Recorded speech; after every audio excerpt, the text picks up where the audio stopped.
Celtic tribe of fishermen that settled on the 5 islands that we had in the river. At that time, we only have 2 left. The other ones have grown together with the mainland here in Paris. So we have 2 left, Ile la Cité, which is this one, and where I have Notre Dame. And the next one behind, it's Ile Saint-Louis, which is smaller but very, very nice as well. So I forgot to introduce myself, of course. My name is Brigitte, or Birgitta, or Bridget. You can call me Bridget if you want to. Same name anyway. I'm actually Swedish, Dutch, French, German. Very mixed, very European at least. That's for sure. And I moved to Paris 26 years ago. And finally I went back and forth. And I love the city so much. I fell in love with the city when I was 12 already. Came here with my parents. So I often tell my husband that I've been in love with the city of Paris longer than him. We've been married for 20 years now, so he doesn't like that, but it's true actually. So I love him equally today in different ways. So I'm happy to bring you along here in my city, and show you Paris. It's such a beautiful city, and a lot of things to see. We will try. I cannot promise anything because with the Olympic Games and the police and the roadworks, everything happens very quickly. But we're going to try to make a nice stop at Eiffel Tower. I heard that you really wanted that, so we're going to try to do it. But I cannot give any guarantees at the time being in Paris. But we'll find other nice stuff if we can't do that. There are always solutions. So Paris was constructed in 250 before Christ by the Parisi people. So you hear the name of Paris comes from the Parisi people. And not from the god Paris or something that many people think. So nothing to do with that. And then came the Romans. The Romans came here. They came here in 52 before Christ. And the Romans, they settled in well, but mainly not on this side, but on the other side of what we call the Rive Gauche, the left riverbank. We divide Paris in 20 arrondissements. Each arrondissement has their own city hall, and they all have their own mayor, who can be like left wing or right wing because we elect them. So neighboring arrondissement or city district can be either Republican or Democrat, as you see it. And they decide for some things themselves. And if you get married or you have a child or someone dies in the family, that's where you go to get it registered. And you actually get to have marriage ceremony in the city halls as well. So very central thing in Parisian life are mayors. And we stopped by the big house that you saw where you got off. That was the mayor, big central mayor office, and that's the big city hall. We have one that's really for all of Paris. So the Romans came 52 before Christ. They took over and built on the other side, the left bank. This is the right bank. We look at the flowing direction of the river Seine, and it's flowing in the direction out to Normandy. So the other side automatically becomes the right river bank. Other side in front of us is the left river bank. And the Romans, they built on that side, and they because here behind us is what we call Le Marais. Still today we call the neighborhood Le Marais. It means the swamps, and it was actually swamps. So it was so difficult. Only later they managed to have the technique to build on poles and stuff to keep the houses steady. And they still are clinging a little bit to each other. So here's the flower market. It's really nice. On the right hand side you see a spire in the courtyard of the Court of Justice. You see that royal. That's the Palace of Justice. That's the Sainte-Chapelle, most beautiful stained glass windows in the world, created to house Christ of Thorns of Jesus, which was bought as a relic by a king in the 13th century, and it was kept in Notre Dame until the fire. See the Notre Dame on the left hand side, and it was kept in the Notre Dame first in the chapel there to the French Revolution. From the French Revolution onwards, we moved them then the Christ of Thorns of Jesus to Notre Dame in a special vault below. First thing that we saved was, of course, that. You can imagine how important. It's the most important relic in Catholic tradition, so that was really important to save. Today is kept in a secret place in a vault below the Louvre, the crown of thorns of Jesus. And it will be put back, of course, in Notre Dame when we reopen Notre Dame the 8th of December 2024 this year. It's going to be reopened for Mass. And for June, I think it's going to be June 2025 for tourism. So that's it's going to take a little bit while more. But you can see how far they come with the renovation. I was like, when it burnt, I was afraid we wouldn't see it open in 20 years. So yeah, we're quite happy. And all the stained glass windows were saved. And that's luckily because the stained glass windows, they were like 85% of them are original from the 13th century. So it's such a treasure. Look here, you see the Gothic quarter you've been, and here you have the very nice church here actually, the Saint-Séverin church. It's can you see the chapels coming? Looks like chapels here on the right hand side. They're actually not chapels.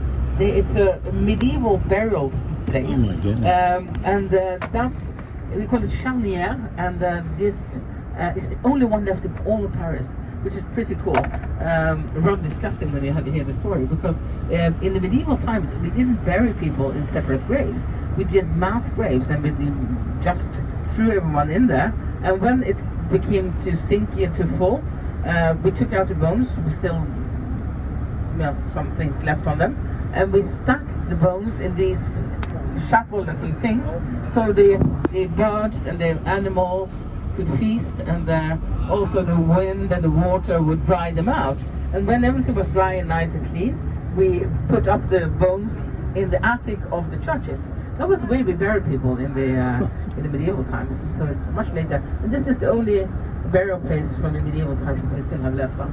So it's quite cool. People think it's like chapels, but not at all. So that's pretty cool. In that church as well, there's a chapel and some pillars that was made by Mansart. That was one of the architects that worked on Versailles. Because one of the cousins, female cousins of Louis XIV, had a lot of money, of course. She was part of the royal family, and she paid Mansart to do a special chapel for her and some pillars as well in this church. So small church, but quite nice. Late Gothic church. And Notre Dame is more in the beginning of the Gothic style. So we're going up the hill, and the hill here, it's called the Mountain of Saint-Geneviève. Saint-Geneviève, it's one of our patron saints, and she saved Paris in about 400 after Christ when Attila the Huns wanted to attack Paris. So she prayed, and she got people to pray, and everyone prayed, and then it says that because of that, Attila and the Huns never attacked Paris. They went around. We don't know, but that's the story. And this mountain, mountain is a bit exaggerated, but that's we call it the Mountain of Saint-Geneviève. It's also a Roman road that leads to Rome if you continue here, and also a pilgrim route. There are some metal things in the right-hand side of the side that actually shows us that this is the road to Santiago de Compostela. The building here on the right, that's Sorbonne University, and Sorbonne University, it's the oldest university of the 30 universities that we have in Paris, and it started in the 13th century with only 12 students. They all studied theology and in Latin. That is why we called it the Latin Quarter, because everyone spoke Latin here in the beginning. So if you go to university today, you know it's free in France. All the state universities are free, but you have to pay 200 to 300 euros a year. And people are complaining about this. Yeah, I know. So this in front of you, this is the fantastic Pantheon made by a King Louis XV. He had a problem. He had a lot of mistresses. He was hypochondriac, and he was very, very religious. So every time when he thought he was going to die, when he was ill, he called for the priest. He sent away the mistress, and he got well, and he had to get a new mistress and start all over again. So not an easy life for him. So he prayed to God once, and he told God, if you just make me well again, I'll build a church for you. So he got well, and he had to build this church. On the right-hand side, if you have seen Emily in Paris, yeah? No? Yeah. That's the square where Emily lives, on the right hand side. With the boulangerie and the cafe and the restaurant and everything. That's Emily's place, huh? So we often see young girls here with berets taking pictures. It's cute. And well, so we can't stop here. We're not allowed, but otherwise I would have done that for you. But maybe you have find time to go back or next time you come to Paris. So this was made as a church.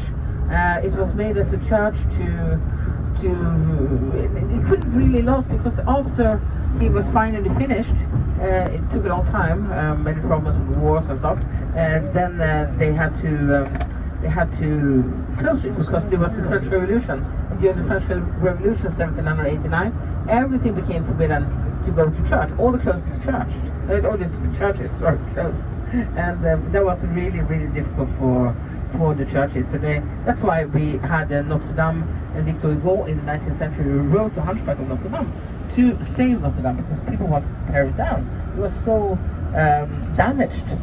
So what to do with this beautiful building? Well, they made a burial place for the great men of France. A couple of women, not many, but anyway.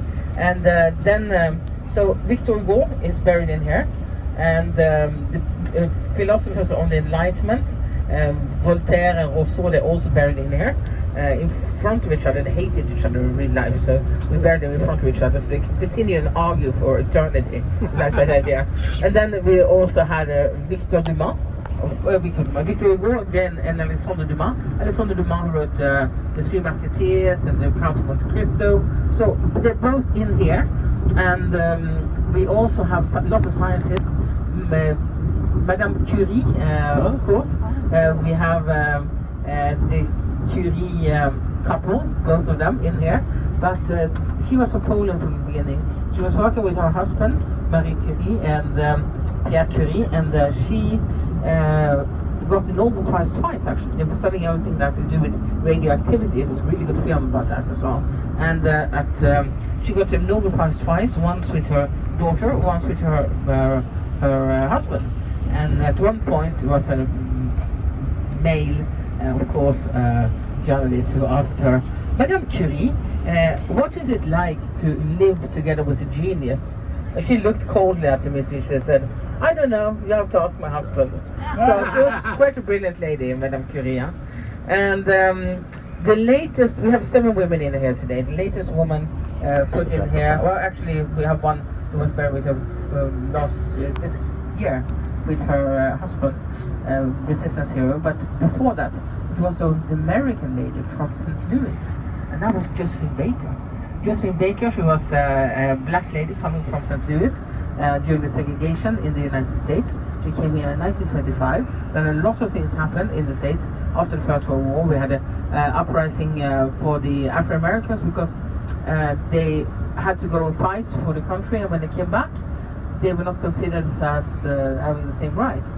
And that's why we had a lot of the Harlem Renaissance and movements like that moved, and a lot of them came to Europe and left the United States. A lot of the artists and the singers, dancers, writers like Baldwin, Richard Wright, and Josephine Baker. She came in 1925, became the talk of the town in a year. She was the best paid artist of Paris.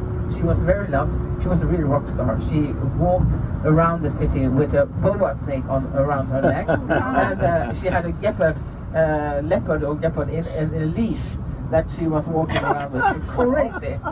Yeah. Huh? Snake and at the same time. Together, yeah. And she was really cool. And she Josephine Baker, what a star. And she then managed to become a hero for the during the French the Second World War, because the Second World War we had a lot of problems. We were occupied by the Nazis, and she actually managed to work for the resistance, and she managed to work for the resistance and do a lot of good things. So she died in 1975. She got a state burial, but we actually put her here 2.5 years ago. So to celebrate her, and very, very impressed, of course, by Josephine Baker. And Josephine Baker, she also adopted 14 kids from different nationalities and religions to show people that we could live together in peace. Fantastic lady. Read more about her if you want to. But she came back to the stage. There's a beautiful picture of her standing with Martin Luther King, dressed in French uniform because she was an officer in the French army. Huh. So just listen a little bit to her.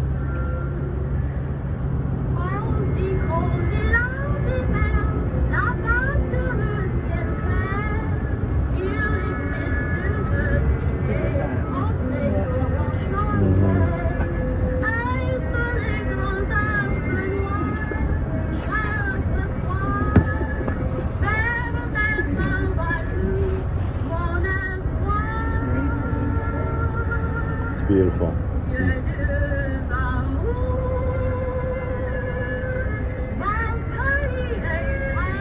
But I love the song. That's a really those song. Beautiful. It's called I have J'ai deux amours, mon pays et Paris.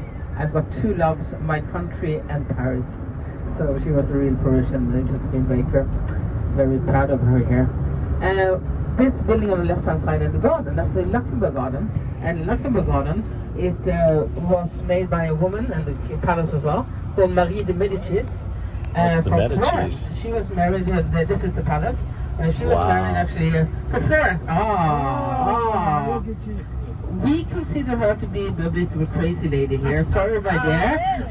Which is what I am. Really No, the accurate. thing, honestly, I'm always beware because when we say there were women in history that they were crazy, often it was just because they were very strong-willed and intelligent. So, but we don't know about her. She was married to a French king that had been Yes. married to a French princess. He was a Protestant from the beginning, and he had to convert to Catholicism to become a king with the French princess that he married. But then she didn't have any children, so he had to remarry. He divorced her, and they needed money as well. So they got Marie de Medicis from Florence, and she had a lot of money. And I think they were quite in love actually. There's stories about them. They had many kids after that.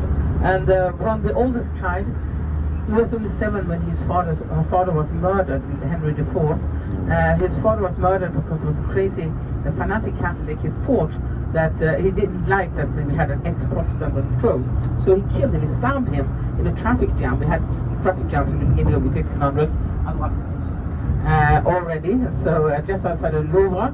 And this was, of course, very, very difficult. So she didn't want to stay in the Louvre where the kings live normally, and she felt unsafe there. She built this palace, but then she never really could use it because her son, who then became adult, and the king, she had to rule in his place until he became 14, because that's the legal age for a king to rule in France at the time. And she actually was exiled by her own son. Terrible, but it sounds awful, but she at one point actually sent an army against her own son, because I don't think she wanted to give up the power. And her son was married off to Anne of Austria, who was actually Spanish but of Austrian origin. She was a Habsburg family, and they were married off when they were 14 years old. Terrible, very, very young. On the right hand side, Italian style church, second biggest church in Paris, the Saint-Sulpice. If you've seen the Da Vinci Code, have you? Yeah? Yes. This is where Silas, the albino monk, kills the nun in the film. This church. It's a very, very beautiful church inside, I must say. I really like it. So, from the 18th century. Yeah, well, she married off her son to Anne of Austria, and he was 14. Anne of Austria was 14. And during the wedding night, the mother was there by the bed looking that it actually was happening, what should be happening on the wedding night. And not only because they had several noblemen that did that as well. That was the tradition. Even the queens of France, they gave birth in public. So when Marie Antoinette had her first child, they had to send out people, because there were about 100 men looking in between her legs, hoping to see the new king being born. It was an honor. it's privilege. So it's not easy to be royal in this time, huh? So I think that he never forgave his mother, and I would say that today we would call it a very dysfunctional family, huh? Yeah. In modern terms, that's for sure. So not easy, but she died in exile actually in Belgium. There's beautiful pictures that Rubens, who was a good friend of her, painted about her life. Very, very. It's not really what happened, but it's. You can see those paintings in the Louvre. There is one gallery with only these big paintings. It was painted for this palace by Rubens, and he actually gave her a house where she could live in exile as well. They were really good friends. So if you go to the Louvre, that is something, if you have time, it's one of my favorite rooms in the Louvre, the Medici Gallery. And the house there now, the palace, is actually the Senate. So it's a political building here. Look, do we have any Canadians in the bus? No, okay, then good. Then we can make jokes. We have a very bad monument here on the left-hand side. You see this monument coming up after the red light. It's the Canadians gave us this. This is Place de Quebec, and they gave us a monument. It's called ice breaking. Its problem is it looks like the sidewalk exploded, some water running, and the problem is in this area. It could be nice in the park, in the garden, but here in this area it's full with bars, cafes, and nightclubs and jazz clubs, because this is where the Afro-American musicians, jazz musicians, came to this area, Saint-Germain-des-Prés, and they sat in the cafes and everything. So it's really big tradition here with clubs and everything. And people, they're a bit tipsy and they're coming out in the middle of the night and they fall over it. So I saw one guy last year, he was sleeping up, propped up against it. I think it probably just fell over. He was too drunk to get up again. So, yeah. Not easy. Look on the left-hand side. On the left-hand side as well, after the street, you have the Demagog, that's where Hemingway used to sit and write. Baldwin as well, actually. Next with White, that's where the Café de Flore, that's where Simone de Beauvoir and Jean-Paul Sartre used to sit and write. So those are the literary cafes. Huh? On the right-hand side, yeah, the church, yay! It's one of the nicest churches in Paris. The second oldest in Paris, and it's called the Saint-Germain-des-Prés Church. So that's a nice. Saint-Germain-des-Prés is the name of this neighborhood. Huh?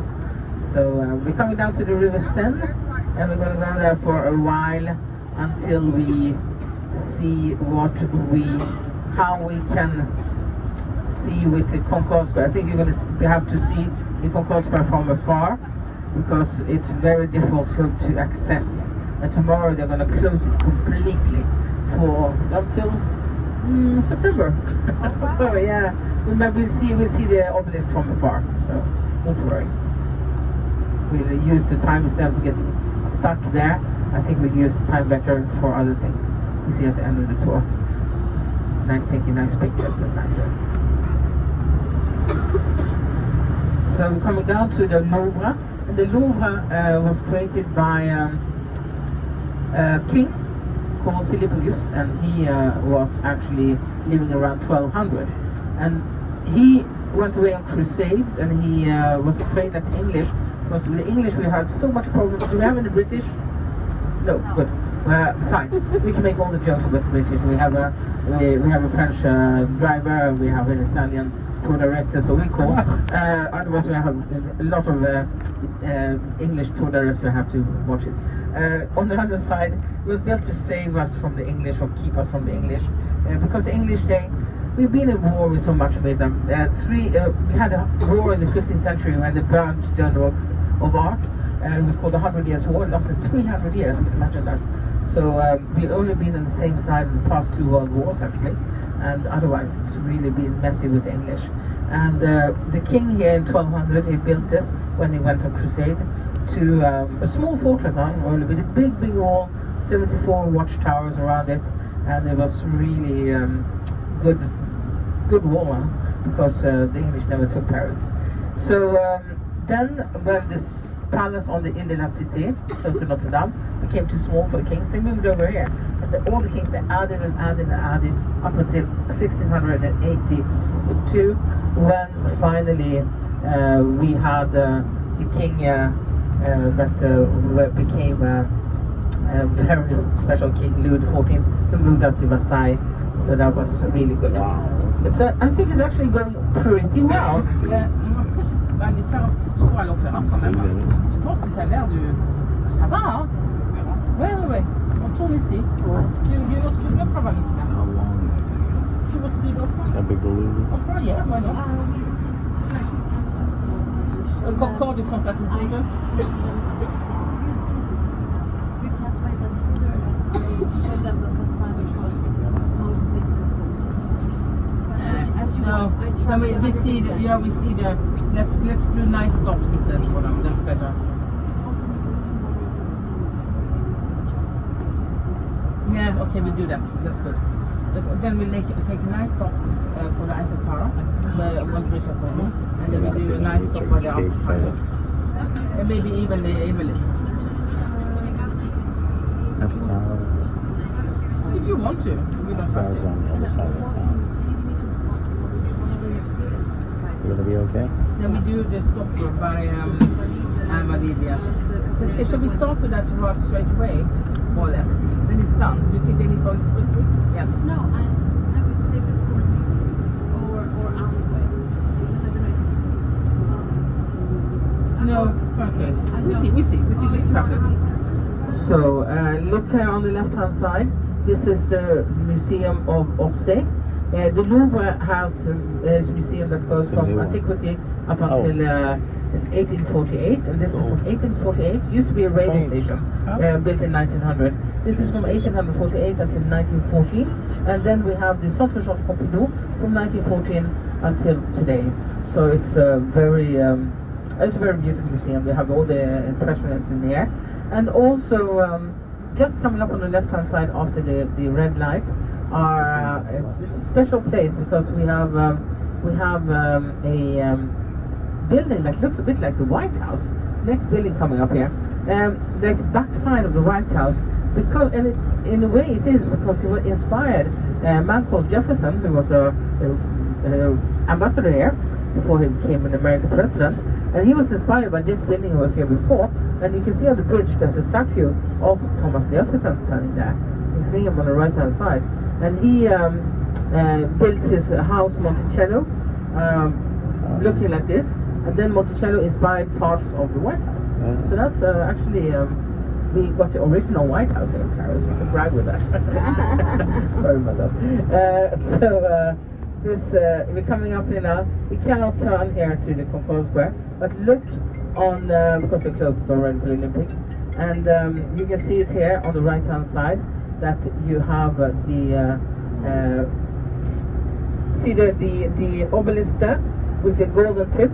That's 3,000 years old, more than 3,000 years old, and it was actually given to France, not stolen, because we had a man called Champollion who was working for Napoleon, and he managed to figure out how to read the hieroglyphs, and that's why they gave this to us. They gave two. We managed to get only one here because it was so difficult. Look here on the left hand side, you see the Assemblée Nationale, the National Assembly, and the National Assembly is where it's like your Congress. So see the statues there, they're off here for the Olympic Games. So it's Venus and Milo from the Louvre, and made in different colors and doing different kinds of sport. So, but the Concorde Square, we see it from afar. It's going to be difficult to come closer to it because of the closures, but you can see it from afar. And well, we have traffic is not that bad today. Better than yesterday anyway, that's for sure. It was crazy yesterday. On the other side here, on the Alexander III Bridge, which is a very nice bridge with the golden statues, they actually I thought it was going to block for these there. No, it's just turning. Oof, luckily. And you see the glass roof. That was the Grand Palais, the big palace was built for the World Exhibition of 1900. And then the World Exhibition of 1900, we had several buildings that was built, and we have kept a lot of them. So it's really, really beautiful style. We call it the Belle Époque, the beautiful era, very floral, very beautiful. And this is with the glass roof, and the metal and glass roof was completely modern at the time. And you see they've closed the bridge off for the Olympics, and they're going to have competitions around here. And in the Grand Palais, the big palace as well, it's going to be competitions. So around here, when you look at it at the television in July, you will see a lot of things going to happen around this area here. It's right really between the Concorde and here. It's going to be a lot of things happening. How are you guys with toilets? Are you okay? Are you feeling okay for the moment, or do you need a toilet stop maybe? Okay. I think we're good. Okay. For a little bit, yeah. Je me demande si on va pas aller direct vers la Tour Eiffel, faire l'arrêt là-bas. Et après, ouais, mais c'est juste c'est pas sur le côté. Donc, mais de la Tour Eiffel, on peut arriver à Vauban derrière, facile, tu vois. Et après de Vauban, on est obligé de reprendre par ici, de se coincer soit ici à Oualma, soit invalide, fond d'invalide. Et tant pis, hein, c'est pas grave. Ça c'est bon. On fait d'abord Tour Eiffel. Et on fait comme on avait parlé, on va essayer de mettre le Mercure et le Pullman, et il marche. Je pense que c'est une bonne idée. Et si vraiment il y a des flics qui arrivent, probablement on circule, et Valentina nous appelle. But we said that we're going to stop by the hotels, and if the police really come to bother us, we will circulate and go with him, and you call us when you start going back. Let me know. Yeah. How much time? You can take 20 minutes easily there. Honestly, if we want to. We decided it's going. As you see, I'm not going to say too much, but it's going rather well. The traffic is not that bad. The whole week's been chaos. Today it's actually cool. I'm a bit afraid for later. Yeah, me too. You never trust it. If I have 5 minutes, Yeah. I'd rather Yeah. save it. Now I would say 20 minutes you should be able to get on, and then we take maybe 15 minutes. If you don't have to make a stop at the Arc de Triomphe, we can stop at Arc de Triomphe if we have time. Yeah, if we have like extra time. Yeah. Otherwise, I never stopped there. I only once stopped there because they wanted to go shopping. Okay. So it was a different plan. Okay. But I don't know. We can. shopping. Yeah. Let Also, me because see. it could be like it's not the most pedestrian place. No. I mean, we'll do the Eiffel Tower stop. We'll walk it into the bridge. It's a really nice stop actually, Alright. and then it's really close, really easy. And then we go to the Invalids, and then at the Invalids we decide what time we have left, what we dare to do. Right. Good. So you can tell them the Yeah. timing. You can tell them Yeah, the yeah. direction. Then I'll go with that way. Yeah, absolutely. We'll actually pass, so we see the bridge before we stop, so it's really easy. I think I've tried different solutions. Do you think you're gonna pick us up at exactly where you get off Yeah. as well? Yeah. Okay, so you can tell them to be back right. Yeah, in I think 20 even if minutes. we can stay there, but if worst comes to worst, you know. But Alright. we can always come back there, there's no problem. It's in front of the hotel. What can they say? Yeah. Just For 20 minutes. Yeah. We'll be waiting for group pay, whatever. But please know they don't bother. So we are planning here for you guys. That's why we're talking. We have a good plan, very good plan. And we're going to make a nice one for the Eiffel Tower. We think that's going to work out well. So then it's really a place also where people come to take wedding photos, a lot of fashion photos. The bridge itself is one of these. I think it's my favorite bridge actually in Paris. There are many beautiful bridges, but I think this is. It's called the Pont Double, or the rename is the Bir Hakeim Bridge, and it's actually it's been in many films. As I said, Inception. You will probably recognize it when you see it. It's really nice. I'll be coming here on the left-hand side. You see soon a cathedral, most modern cathedral in all of Paris, and that's a cathedral that is the Russian cathedral, and you see it soon with cupolas and very close to the Eiffel Tower. On the other side of this bridge, the Alma Bridge, it's difficult to spot from here, but you might see it. It's a flame that is the flame of the Statue of Liberty, because you know that we gave you the Statue of Liberty, of course. We wanted to celebrate two things. One, that you abolished slavery in 1865. Other thing was that you had been free for independent country for a year, sorry, 100 years. And then we liked that, of course. That basically you kicked out the English. We helped you a little bit with Lafayette as well. You know that the longest standing ally of France today is actually the United States, going back to Washington and Lafayette. So on the other side of the bridge here, you might be able to spot a little bit of a flame. This is difficult because they are cleaning it now, so they covered it a little bit, and that's the flame of the Statue of Liberty. Because you gave us the Statue of Liberty's flame, just a copy of that in the 1980s, end of the 1980s. This is also Princess Diana. Tragically died in the traffic accident in the tunnel on the other side of this bridge here, the Alba Bridge. And you see the tower from the church over there. That's actually the American Cathedral. We have American Church and we have the American Cathedral here in Paris. The Eiffel Tower was built in 1889. 1889, we were celebrating 100 years after the French Revolution, and then we had different things happening, but we had a big international fair, and this they wanted to build something on this spot that would honor the glory and the greatness of the country of France. Not an easy task. So they had a competition with about 500 entries. One of the ideas was to build a giant guillotine, you know, that they killed people with during the French Revolution. Luckily, we did not choose this. Yes. So we took the Eiffel Tower instead. Look on the left-hand side, there's a modern museum with the oldest art in Paris. This is primary art, ancient art, often stolen from our old colonies. So they started giving it back. But it's so modern, the building, that had to build a glass wall in front, because people were complaining, saying that was too modern here.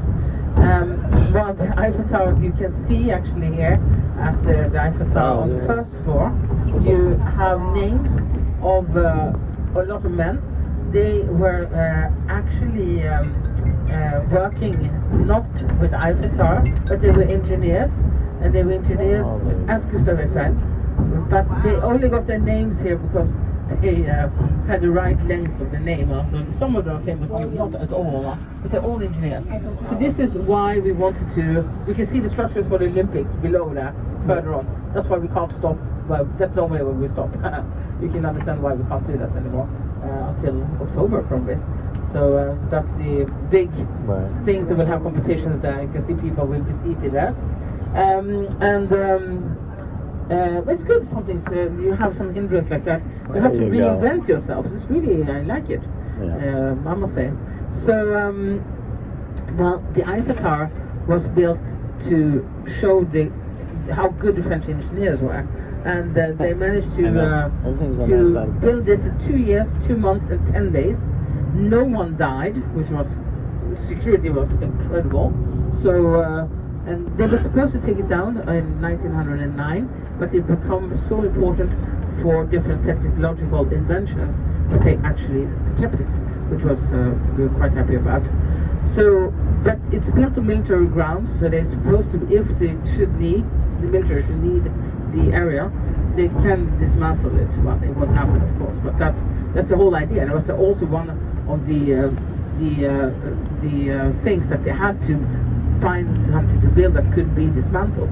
That was very important.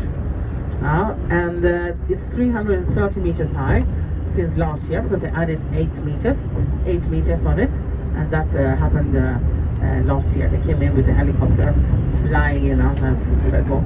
You see here now, we're going to turn, but look in front of you. You see the bridge here. And you see the bridge here in front of you. You will see it as we turn on the right hand side. This is the bridge I'm talking about. So what you can do, you go not up where the metro is, it's over. It's often we call it the double bridge. The metro goes above it. And you can see here on the right hand side, there are brilliant places to take pictures. You have the lamps that are really beautiful. And you just walk, we stop as soon as we can, and you just walk over there and take your pictures. We're going to give you the time. We're going to give you 20 minutes to do it, Oh. so you don't have to stress. And you get some of the best pictures that exist actually on the Eiffel Tower. And I don't know why we never thought about doing this before, but hey, whatever. So this is a new stop at Eiffel Tower. So, tu t'arrêtes où tu veux. Je sais. Ah oui? Ah, carrément. So, perfect. So, the time, it's